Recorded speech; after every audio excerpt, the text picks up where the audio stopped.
Méditer sur la façon de bien vivre et sur la façon de bien mourir, c'est la même chose. Par cette formule qu'on lit chez Épicure dans la Lettre à Ménécée, on se trouve loin de la pensée qu'on attribue généralement à ce qu'on appelle un peu vite un épicurien.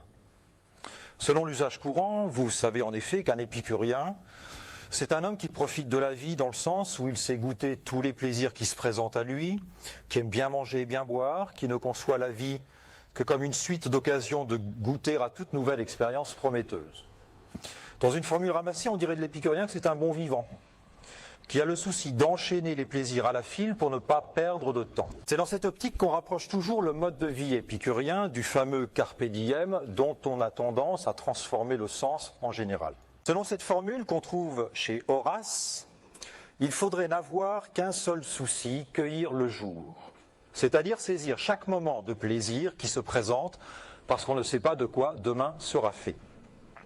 La lecture que nous faisons de cette formule invite à ne pas penser à la mort, mais à faire preuve plutôt d'insouciance durant notre vie, ne pas nous laisser gagner par la mélancolie du fait de la conscience que nous avons d'être mortels et que les plaisirs que nous connaissons durant cette vie auront fatalement une fin. En réalité, ce que nous propose Épicure et Horace, ce n'est pas d'avoir conscience en permanence que nous allons mourir, c'est de penser la mort. Mener une réflexion rigoureuse sur la mort, sur le fait qu'un jour nous allons mourir, ou plutôt, si on peut dire, sur le fait qu'un jour nous serons morts. On se trouve loin de la pensée qu'on attribue généralement à ce qu'on appelle un peu vite un épicurien.